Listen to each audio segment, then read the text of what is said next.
Bhagavate Vasudevaya.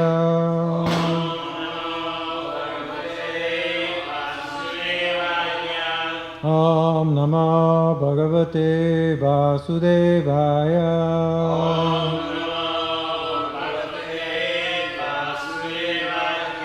Om Namah Bhagavate Vasudevaya.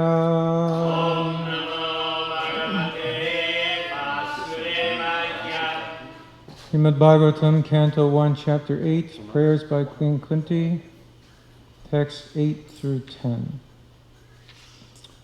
Text 8, word meanings. Gantum, just desiring to start. Kritamati, having decided. Brahman, O Brahmana. Dwarakam, towards Dwaraka. Ratam, on the chariot. Astitaha, seated. Upalebhe, saw. Abhidhavantin, coming hurriedly. Uttaram, Uttara. Bhaya viholam, being afraid. Gantum krita matir brahman. Dwarakam ratam astita. Upalebe pithavantim. Uttaram bhayavivalam. Gantum kritamatir brahman. Dwarakam ratam astita. Upalebe vidhavantim. Uttaram bhayavivalam.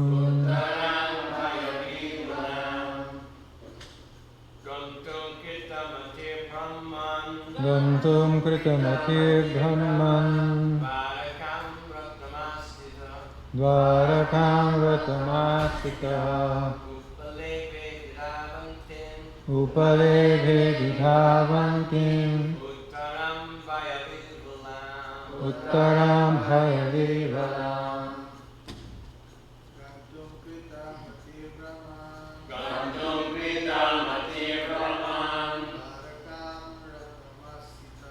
Dwarakam ratamasita. Upalebhe vidhavantim. Uttaram bhayavivalam. Gantum kritamati brahman. Dwarakam ratam astita. Upalebhe vidhavantim. Uttaram bhayavivalam.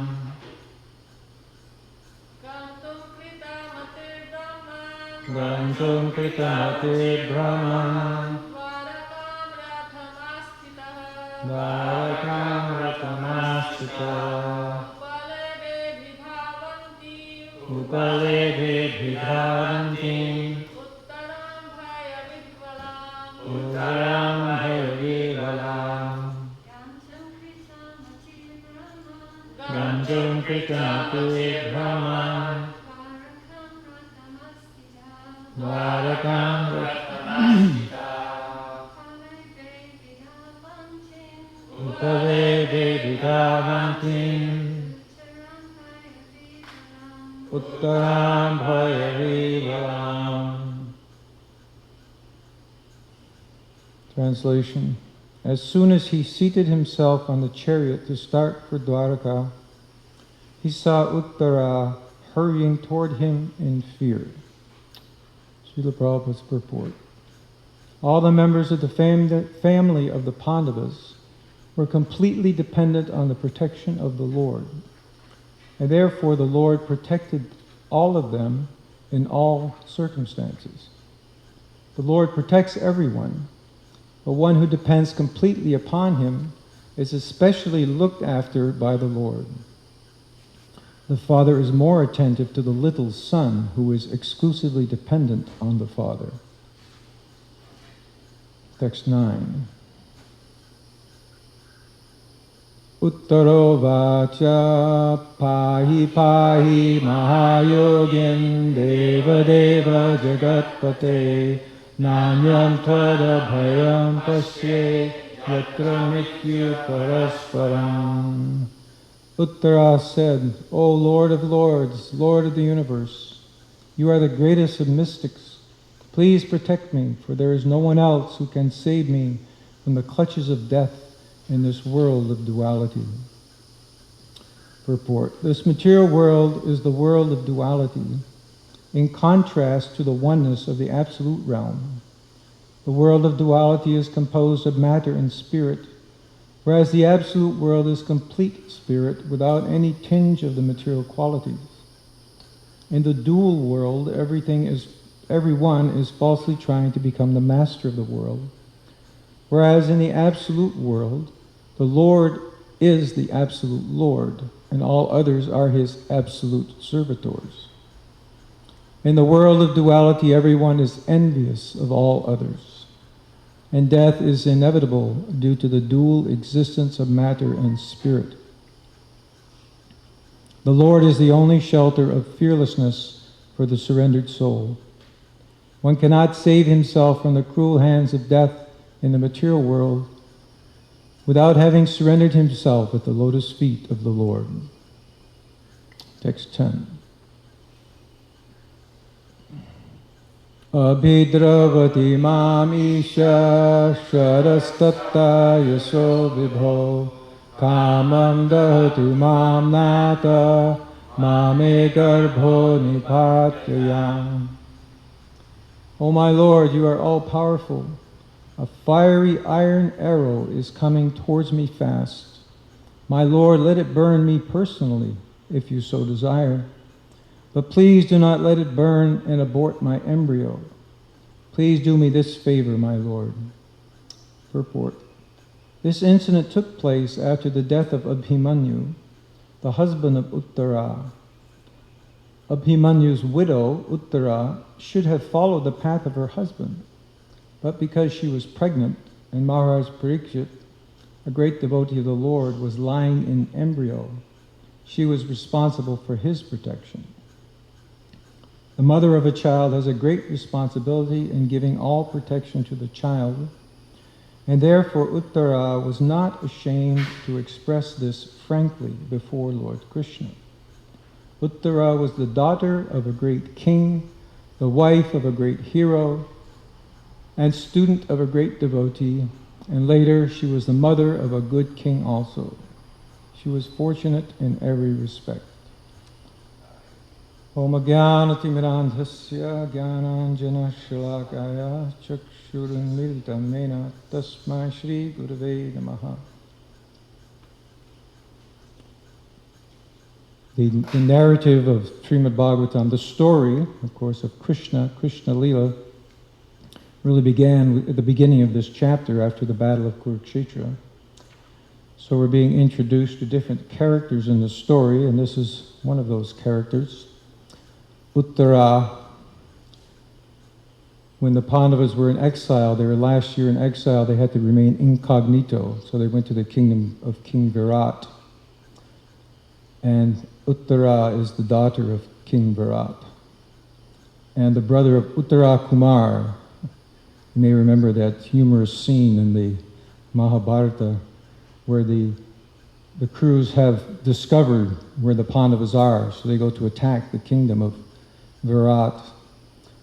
And Uttara Kumar, her brother, the prince, he's bragging about how he's going to single-handedly destroy all the Kuru warriors. So he says, but I need a chariot driver, and there's no chariot driver around. So Arjuna says, well, I know a little something about driving chariots. So, of course, Arjuna, he's disguised as a eunuch. I don't know how he's dressed, like a transvestite or something, I don't know. But so he doesn't look like a chariot driver, but of course he is. So he gets on the chariot, Uttara Kumar is going to go fight all the Kurus. So when Uttara Kumara gets out there, he just sees them and he practically faints. He gets so freaked out, he starts running away in fear. And then Arjuna, dressed however he is chasing him around, catching him, dragging him back onto the chariot. Of course, then Arjuna fights. He goes and gets his weapons. Then he fights, and single-handedly he routs the Kurus. So, of course, then there's some controversy about whether or not their exile is actually over. So, in any case, so that was Prince Uttara. And Uttara, the daughter, his sister, she was given in marriage to Abhimanyu, Arjuna's son, the son of Arjuna and Subhadra.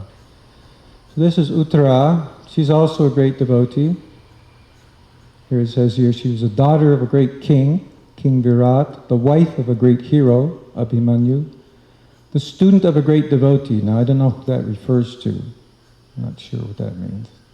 And later she was the mother of a good king also. So she was the mother of Parikshit Maharaj. So now she's in a bad situation, fearful situation. This Ashwatthama, who's already done such a heinous thing by killing the sons of Draupadi, now he's trying to kill the surviving heir to the throne of the Pandava dynasty. And she runs to Lord Krishna. We have the scene here. Of course, Krishna, Krishna was trying to leave before. He actually, he was just getting ready to leave, but King Yudhishthira asked him to stay. Yudhishthira, of course, was inconsolable after the battle of Kurukshetra. He felt responsible for the death of so many people. So he asked Krishna to stay, and Krishna stayed for some months. And now Krishna's about to leave again, and there's the whole scene. Everyone is saying their goodbyes, and he gets on his chariot, and he's just ready to go, and then Uttara shows up saying, I'm being attacked by this fiery arrow. So this is about, there's a theme here, of course, is protection. One of the 10 subjects of the Srimad Bhagavatam is protection by the Lord. This is something we discuss often, of course, protection. Prabhupada brings up the point here that the Lord is our only protector, and He's especially protective of the fully surrendered devotee. But a question often arises, but it doesn't seem, we're supposed to have full faith that Krishna will protect us, but sometimes it doesn't seem that He does. So it's a somewhat a nuanced topic. We can discuss some things about it.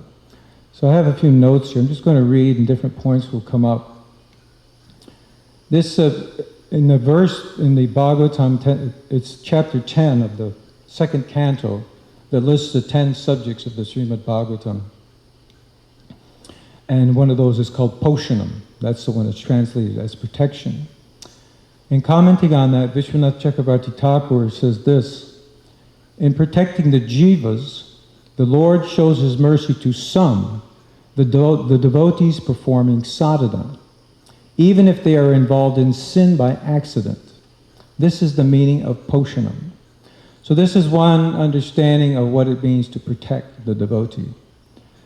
This same idea is there in the two verses in the 9th chapter of Bhagavad Gita, 9:31 and 32. Apichet suduracharo bhajate mamananyamag sadureva samantabhya samyak vyavasita hisa. And then chitram bhavati dharmatma sashvas chantim dagachati kaunteya pratijani namai bhakta pranashyati.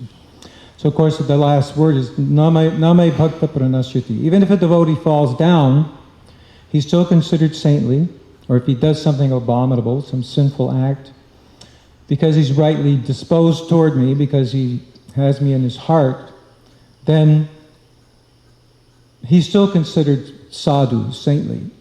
And then, of course, Krishna elaborates in the next verse, because he quickly becomes righteous, it's an accident. It's not his real character. And then that's where Krishna says, my devotee never perishes. So sometimes Prabhupada would quote this line talking about what we would consider just ordinary protection, ordinary physical protection. But when you think of it in the context, that it's about, at least in the context of these two verses, it's about protecting the devotee's spiritual life. That's really what it's about. And that's what Vishwanath Chakravarti Thakur is talking about in what I just read here when he's describing what poshana means, what protection means.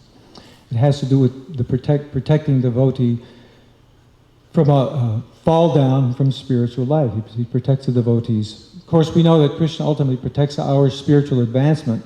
Whatever spiritual progress we make in life, he protects that even at the time of death. He protects us through that transition so that we still have it in the next life. This also, of course, this idea of protecting what they have, Krishna says in that verse, Ananyas chintayanto mam yejana paripas tesham nitya abhayuktanam yogakshemam baham yaham. So where Krishna says, if the devotee worships me in pure devotional service, then devotees who do that, I carry what they lack and preserve what they have. So there the word is kshema. So Prabhupada says something about that in the purport, and along the same idea here. He says, this is verse 922, part of the purport. Kshema refers to the merciful protection of the Lord. So the translation is, I carry what they lack and preserve what they have. So preserve would be the protection element of these two things. Carry what they have and preserve what they have. So Prabhupada here is referring to it as protection in the purport. Kshema refers to the merciful protection of the Lord. The Lord helps the devotee to achieve Krishna consciousness by yoga, and when he becomes fully Krishna conscious, the Lord protects him from falling down to a miserable condition of life. So this is one way we can understand when Krishna says, I protect you, and we have to have faith that Krishna protects. And of course, that idea that we have to have faith in Krishna's protection, that's one of the 6 principles of surrender. The third one, Rakshishyatiti Vishvasa. Raksha, of course, Raksha means protection. And Pahi also means protection. We know we have this prayer, Krishna Keshava Pahi Mam, Rama Raghava, Raksha Mam. So that Krishna, Krishna, Krishna, Krishna, Krishna, Krishna, Krishna, hey, in that song, which Lord Chaitanya sang, so it's certainly a bona fide song. So the devotee is asking for the Lord's protection. So in commenting on this third line of this verse about the 6 principles of surrender, Rakshishyatiti, Prabhupada, that verse is quoted by Krishnadas Kaviraj Goswami, or actually maybe, yes, he might have put it into the mouth of Lord Chaitanya Mahaprabhu, as he sometimes does, Bhajya 22, verse 100, so Lord Chaitanya would be speaking there most likely. So in the purport to that verse on the 6 principles of surrender, so on number 3, which is about protection, Rakshishyatiti, Srila Prabhupada writes, a devotee must be firmly convinced that Krishna will give him protection.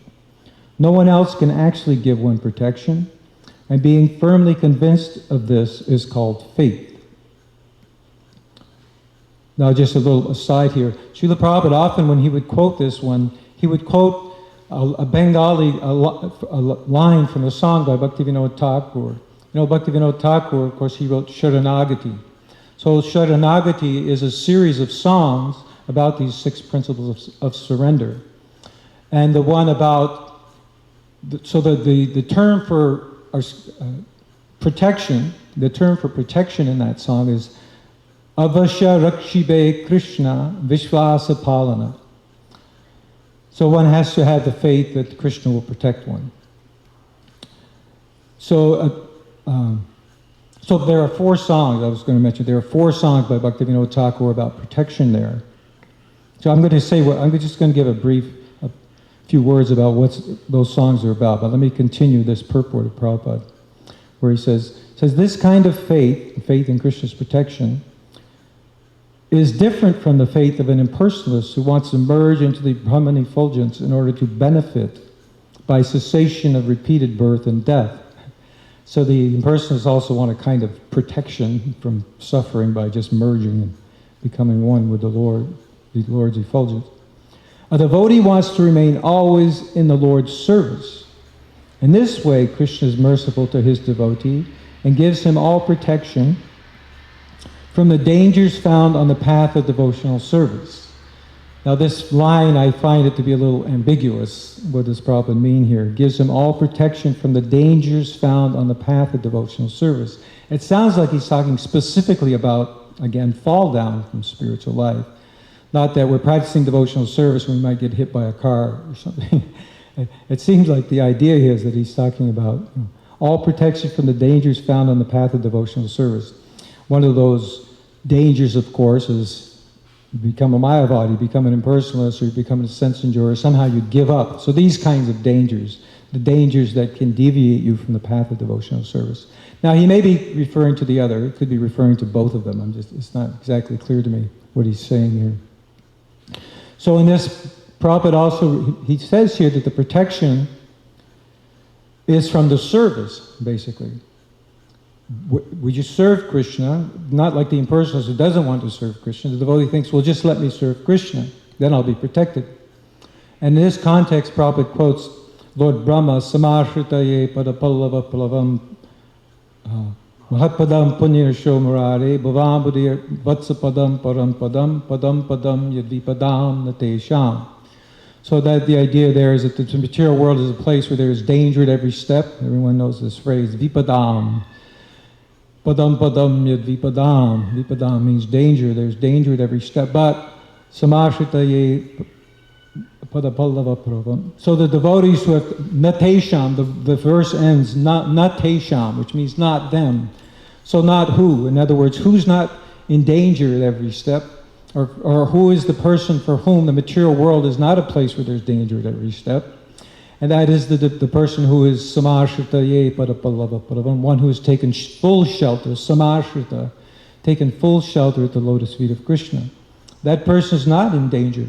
What the material world, of course, in that verse is compared to an ocean. So it's not the danger. The ocean is a very dangerous place. But when it's shrunk down, as the verse says, to the amount of water in the hoofprint of a calf, then what's the danger there? You just step over it. So that's the idea there, that the devotee is protected by Krishna because he's fully surrendered to Krishna. So going back to this song by Bhaktivinoda Thakur, so as I said, he gives 4 songs. He has written 4 songs in reference to protection by Krishna, or the devotee must have faith that Krishna will protect him. This is one of the principles of surrender. Avashya rakshibe Krishna vishvasa palana. Prabhupada quotes this quite often. So these 4 songs, and just what the main points that Bhaktivinoda Thakur makes in these songs. In the first one, which is the basic idea of what I was just talking about, how the devotee takes shelter at the lotus feet of Krishna. So then he thinks, what do I have to worry about? Krishna is in charge of everything, controls everything, which is actually the theme of the second song that he writes. He explains in different ways how Krishna is the powerful supreme controller. Nothing happens without his sanction. So I should have absolute faith. He's a supreme powerful person, so I should have absolute faith that he will protect me because I'm serving his lotus feet. Now in the third song, Bhaktivinoda Thakur, he talks about protection in the context of the Gopas in Vrindavan. And he puts himself in as one of those. I'm one of your Gopas, basically, he says. And you protected us when Aghasura was there, you protected us. He mentions it. We were so secure in our conviction about your protection that we walked right into the water, the poisonous Kalia lake, and in so many ways you have protected us. So that's the theme of the third song, is Krishna protecting the Gopas. And in the last song, he imagines, I'll put that in quotation marks, himself as a gopi, Bhaktivinoda Thakur, or assistant to a gopi, actually, he says. So he talks about, now I'm assistant to this gopi, and this gopi serves Krishna, and I have a service. My service is preparing flower garlands and other things, and I prepare the garland, and I give it to this gopi, this Sakhi, and she gives it to Radha and Krishna. And because I'm her servant, I'm always protected by her, actually.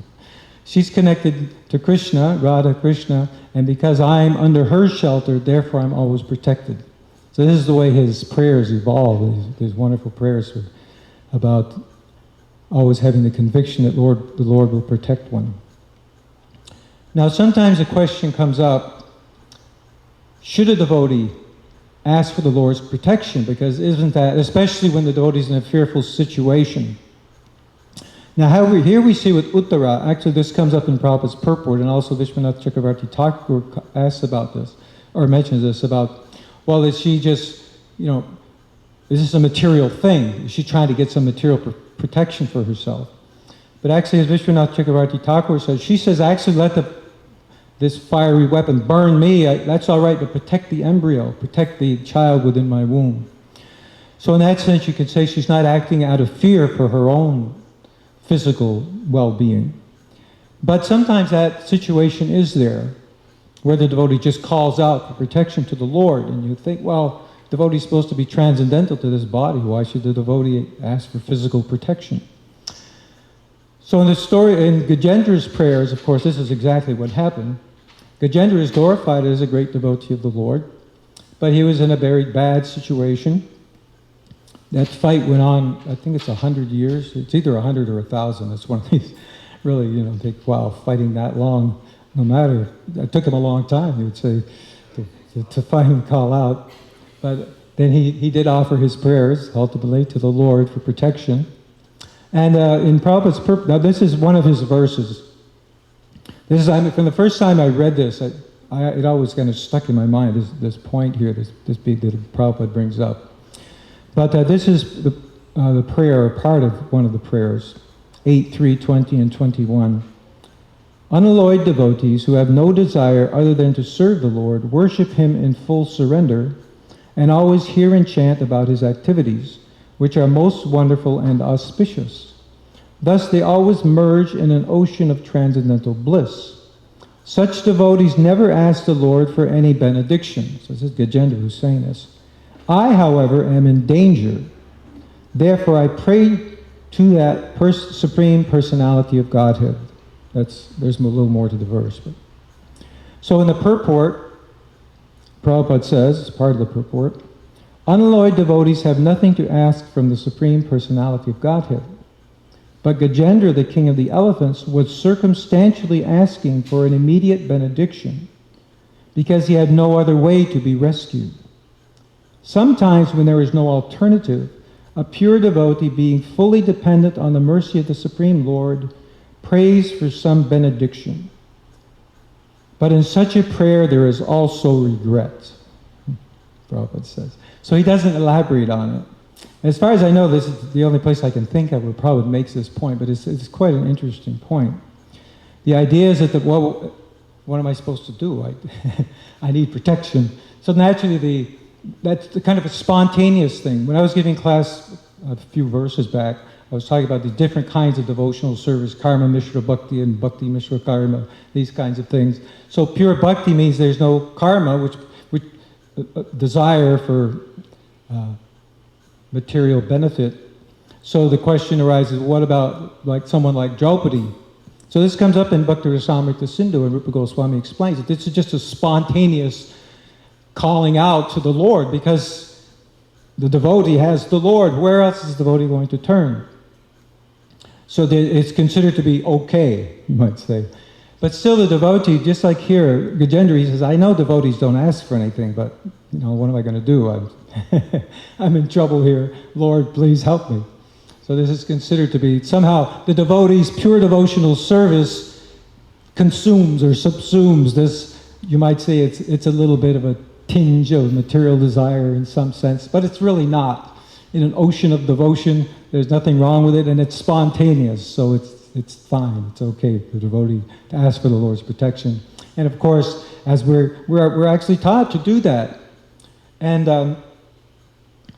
I think, as we go on in Krishna consciousness, I think most of us can say we probably just spontaneously do it. If there's some problem, we're faced with we just start chanting naturally. We call out the Nrsimhadev. Had an experience just not too long ago where I was walking down the road and a couple of dogs came after me really aggressively. I was scared. I was thinking, this is how I'm going to die, being mauled by dogs, my throat eaten out. And I was actually really scared. And I just stood there. I didn't really know what. I was looking for a big stick or something. And some people drove by, in a car. Then they just went on, but then they came back actually. And they said, when we first drove by, we thought maybe they were your dogs, but then we thought, the man said, I told my wife, I think maybe he's in trouble. So they came back and they actually picked me up and took me, away from the dogs, so I was saved. So, of course, what was I doing? I was chanting Hare Krishna, praying the Lord Nrsimhadev, like anything. I'll tell you another instance of this. Some years ago, I broke my wrist, and it was broken pretty bad. I had to get surgery on it, so they had to put a plate in it to keep it in place for a while. So I had to have actual surgery, and I had to go under anesthesia. So when I was coming out of the anesthesia, I was having a really hard time. It was really traumatic experience, actually. It was sort of like, because I kept fainting over and over again. It was like dying repeatedly. It was really... So every time I would sort of come to consciousness, I would start chanting, Hare Krishna, Hare Krishna, Hare Krishna. So I kept doing this, and then the nurse, or something, they were trying to revive me. The nurse turned to my wife and said, does he speak English?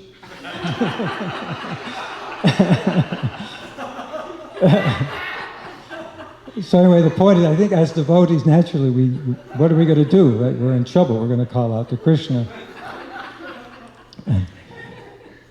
So, of course, part of this is, we're supposed to have full faith that Krishna will protect me.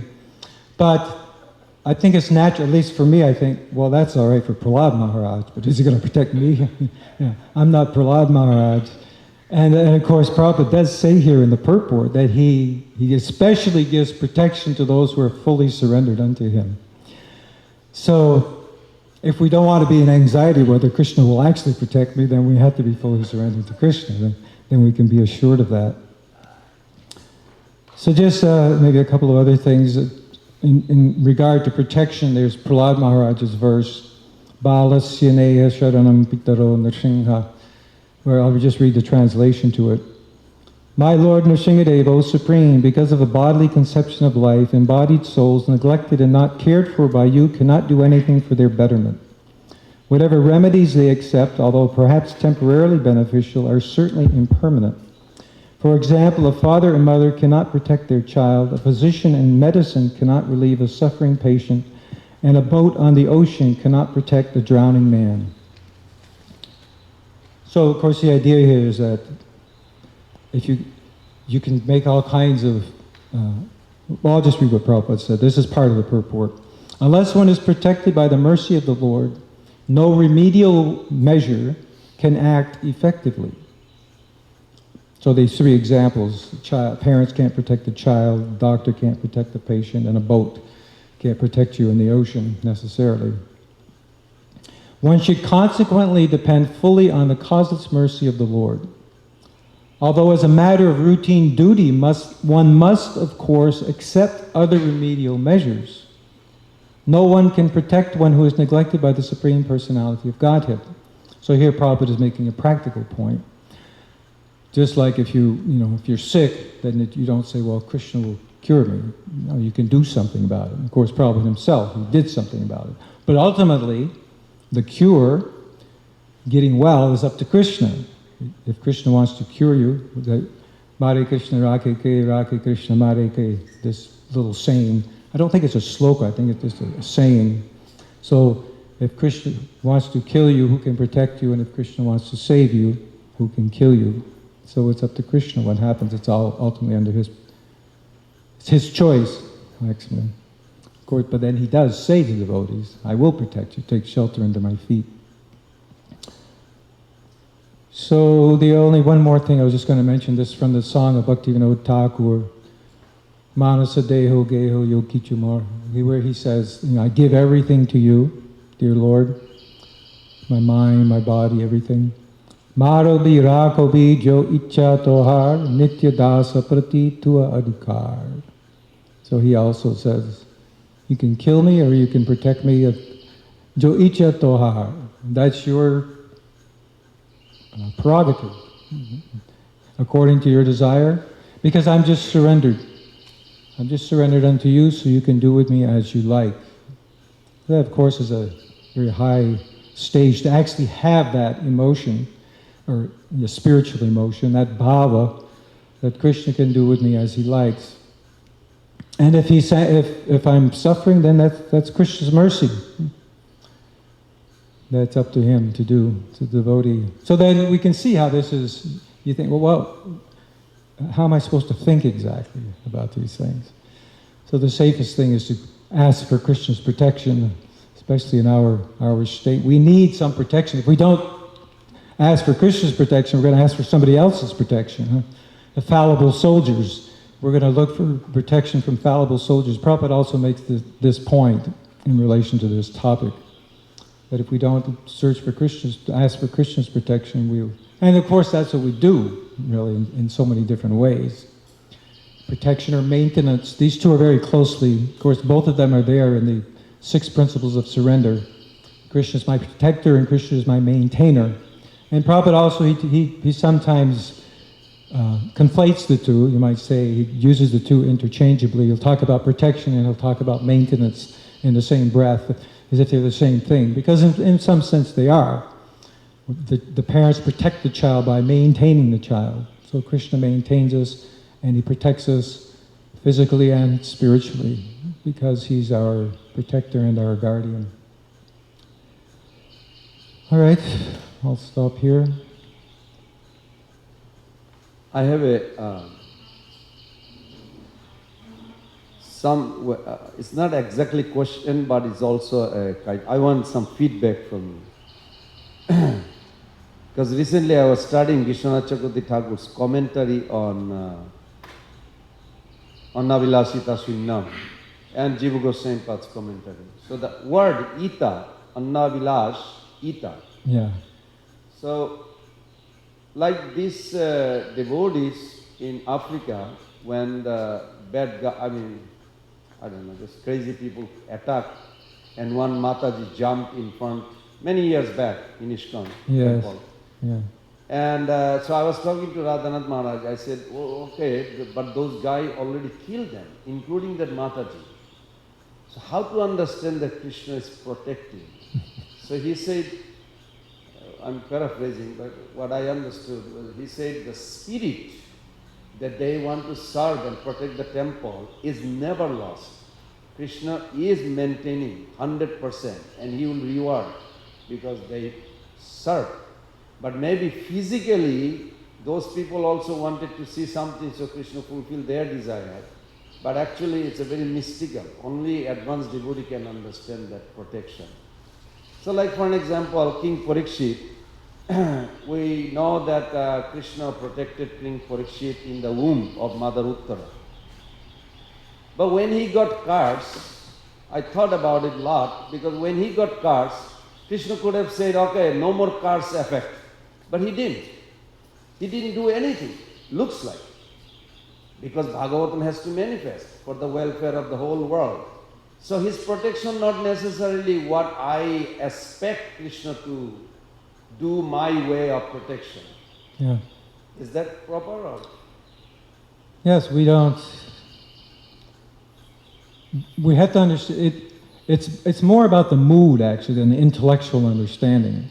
We just have to have the mood that whatever Krishna is doing in relationship to me is for my protection. So that may mean sometimes that he's going to physically protect me, but at other times it may mean something else. Because naturally, because I know devotees, in fact we've had a class, I remember someone giving examples, asked all the devotees to give examples about how they were protected at some point. And devotees gave examples of, well, like the one I did with the dogs, you might say that I was protected physically. So, but then the question arises, well, but it doesn't always appear that happens at Krishna, just like devotees are killed, devotees are assaulted. Look what happened in the Soviet Union, so many devotees put in prison and tortured, and all of these things. So you think, well, how am I supposed to believe that Krishna protects? But you still have to have this mood. Krishna will protect, because if Krishna doesn't protect me, then nobody will protect me. And it just means that Krishna wants something else for me in this particular situation. He's giving me his protection in some other way. That has to be our conviction. Vishvasapalana. That seems to be the solution. Otherwise, you can say, well, why should I believe Krishna protects when he doesn't? You don't want to have that mood. You may see by the evidence, empirical evidence, that Krishna doesn't always protect his devotees physically, and then you hold back. Well, that shouldn't be the reaction. It has to be It reminds me of the kind of thing where sometimes devotees would ask Prabhupada questions and he didn't like the question because it kind of made Krishna look bad or something, you know. So that's the kind of thing where, no, Krishna, don't doubt whether Krishna will protect you. Just have that faith. That's what we're told. Have that faith that Krishna will protect you. Then what happens is up to Krishna. But have that faith. That's what's important, is to have that faith. That's more important than what happens. In fact, Prabhupada says that's the beginning of spiritual life. He says he kind of implies it in the purport that I read from the Bhajya Lila, and he spells it out more in other places, that this is the beginning of Shraddha, to have this faith. Ado Shraddha, tatu sadhu sangha. Of course, it deepens over time, but to have this basic faith that I'm going to surrender to Krishna, so now it's up to him what happens to me. It's in his hands. There are some comments. You want to take this or you want to take the comments? I think, Madhumati, you had something?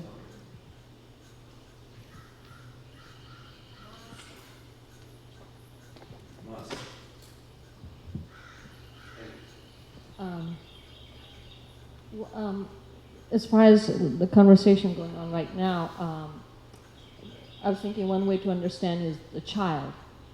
No matter, the child has faith in the parents, and no matter how the parents may treat the child, it's just, spank them or whatever, but it's just the child just has that innocent faith in the parent, and I guess that's what we need to develop.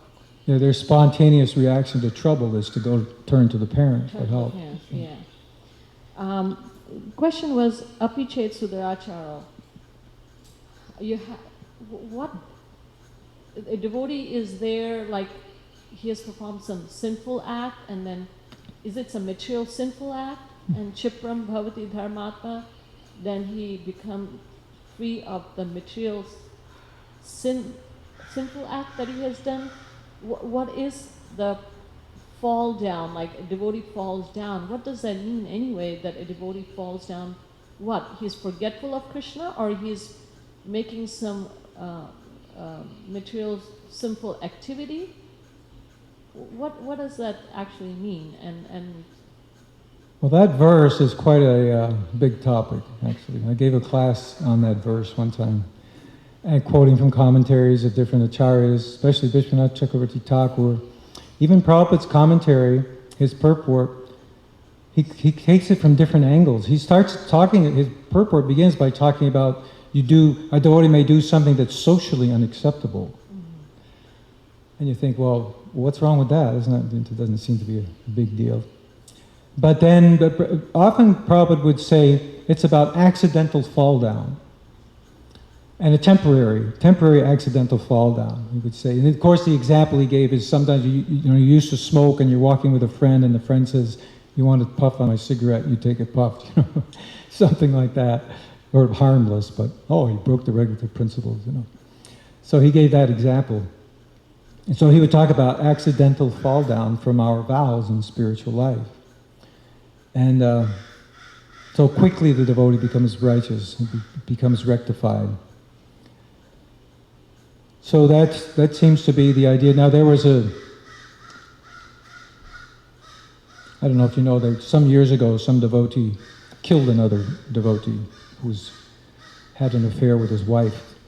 And he had to drive some distance to do that. And I heard this, I don't have this in writing, that devotee asked Prabhupada if this fit under this, Apichet Sudaracharo, because he's a devotee, even though he killed this person, is it okay, basically? And Prabhupada said, no, this is not an accidental fall down. This is, like you might say, premeditated. So premeditated fall down is not exactly in that category. So anyway, it's a very difficult topic to understand, but that's the way Prabhupada presented it to us. It's the kind of thing where Prabhupada would say, don't take advantage. Now what I find difficult about that verse is that it says, Apichet Sudarachara, Bhajate Mam Ananyabat. So Bhajate Mam Ananyabat means that you're a devotee of Krishna wholeheartedly, basically, is the idea. you're really a devotee. Therefore, if you have a little accent, then it's okay. Sopada mulam bhajita priyasya tvakvanya bhavasya riparesha. In the what is it, the 11th canto, same idea comes up in a similar verse. It's after the verse, Devarshi bhutaptaranam pritrinam. How a devotee doesn't have any obligations. He doesn't really have to perform his varnashram dharma or shraddha rites and pinda, these kinds of things. Doesn't have those obligations. Because, and then and the things that he neglects, his obligations that he neglects, they're okay. Basically, Krishna takes care of him because the devotee has taken full shelter at Krishna's lotus feet.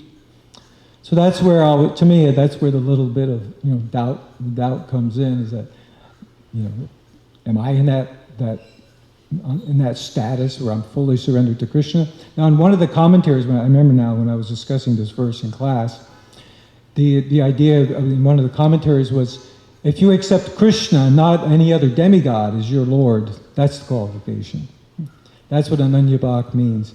Your bhava, your feeling is for Krishna. And of course, we're trained we don't think, whoa, I can't, like I was saying in class, who are we going to call out to? We're going to call out to Krishna, or Lord Nrsimhadev, one of Krishna's avatars. We're not going to call out, oh Ganesh, please, or someone, King Indra, please come with your thunderbolt and protect me. So this is also an idea with this idea of Ananya Bhakti. Krishna is your worshipable Lord, and if you're in that situation, if you do something wrong temporarily, then Krishna will overlook that, and he'll help you become rectified. Let me read this first, and then you can address that. There are three, I think. Can I read this first? You're reading what's on here? Yeah, that's three. No, I'm reading here, separate. Oh, that's different from what's on here? Yeah. One from Mother Ekadashi. Uttara is referred to as a student of a great devotee because she was a Arjuna's pupil. Arjuna was teaching her. Oh, okay. That's a good point. Yeah, I guess, what did it say? Oh, guru. Yeah, well, guru means teacher. What does it say? Student of a great devotee. Okay. Mother Nanda. Oh, because Arjuna was teaching, but he was teaching her to dance. Right? He was teaching her to dance. So can you imagine Arjuna, muscular warrior, teaching ballet? I don't know. Whatever it was, Bharatanatyam.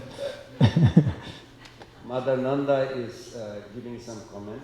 Krishna protected you from the dogs by sending the people in the car.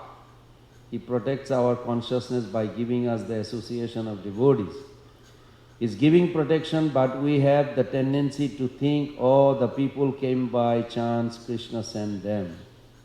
If we look for Krishna's protection, I think Kornos, I'm not sure what that means. Krishna's protection, we will see it, but if we don't look for Krishna's, it should be Krishna's protection. Yeah. We will see it, but if we don't look for Krishna's kind hand guiding our lives, we won't see it. Mm-hmm. This is another one from Mother Vishnupriya. Great point, Nanda Prabhu. We have to look for His mercy, protection and presence in our lives always. Now it's a question. Yeah, so she's referring to Question from Mother Ragatmika. If Krishna is protecting us spiritually, how is it that the devotee fall away from devotional service? Does it mean that Krishna is guiding that devotee through their darkness? Well, it seems like the answer would be we're rejecting Krishna. It's up to us. We're turning away from Krishna. We're rejecting his protection. Just like a child doesn't want the parent's protection for various reasons. Just like teenagers, what do? They tend to rebel. So they're not going to get the same kind of hands-on, close supervision that the young child gets who's fully dependent. And they can also get in trouble. So that can happen to us. We're not thinking, we may think that we don't need Krishna's protection now. We're safe. We're advanced devotees. And then we were not careful, and then Krishna can say, okay, you're on your own. Of course, we know that Krishna never lets go ultimately. He'll give us some rain, but ultimately he's always there, and he'll do things to bring us back. In fact, that may happen over many lifetimes. We go through different things in life, and somehow or other we end up again in the association of devotees. That's Krishna. Krishna's doing that. Miss Mary, you hear devotees how they became devotees. So often they may have some reason, explanation, but it tends to be somewhat mystical, you might say. Ultimately, you can't really. I mean, I know myself. It's like I came from really nowhere, you might say, to immediately taking up Krishna consciousness. I had no real spiritual back. I mean, of course, I was raised as a Catholic, but when I came to Krishna consciousness, I stopped at McDonald's on the way. I put out a cigarette on the temple steps. And that's not like I was on a long search either. I was just starting to read some things, and we weren't exactly spiritual; they were more psychological. But then, boom! As soon as I met the devotees, and the next day I was following the requisite principles. So I think, I can say, I heard the philosophy and I was convinced, but really, I think there must be something else involved there. So I think that happens to devotees. Krishna protects us. I don't want to brag and say I was a devotee in my last life. Who knows? It could be just the Lord's causeless mercy. But there do seem to be indications like that in devotees' lives. Krishna made it happen somehow or other. There are 3 texts you can take from the top one by one. From the top? Yeah, you can just read. The first one says, whatever it is. Then you can open it. I agree. We pray to Krishna. Oh, you already read this one. No, you have to open it. Oh, I see. I'm really cell phone challenged, I have to say. Hare Krishna Mother. Oh, that's a different one. Oh, the bottom one? Full surrender, accepting Krishna's plan, whatever it is. Okay, yeah, right, exactly. That's what full surrender is. We pray to Krishna for protection, but the only protection he guarantees is protection for our spiritual being. Yet our instinctive prayer to him in danger is to protect us in our conditional state. And if one is really advanced, he adds, if you like. So we say, Krishna, please protect me, I'm going to get killed here, if you like. Or he prays to remain, the devotee prays, to remain his servant. And 99% of the time, that is not our mentality. Just help, save me from this danger. That's our situation. We're going to act according to the our level of consciousness. Kilananda Prabhu, Hare Krishna. From yesterday's class, were there other references of Vyasadeva meeting Krishna? Well, I don't know yesterday's class. Maybe you can answer. He's asking me. Vyasadeva meeting Krishna, I don't know. Off the top of my head, I don't know. In the Mahabharata, I think he appears on the scene in different places. But I'm not an expert on the Mahabharata, or anything else for that matter. There is a comment by a devotee, Trivikram, for anyone of your future safety, if a dog or dogs are chasing, never run or walk. Just stand still. They back off and go away. This is a fact. Wow. Yeah, these dogs weren't going away. Actually, I heard you're supposed to keep facing them, you don't look them in the eye, and you walk away slowly. That's what I heard, but I tried that and it wasn't working. Krishna sent someone in the car. All right. Srila Prabhupada ki jai.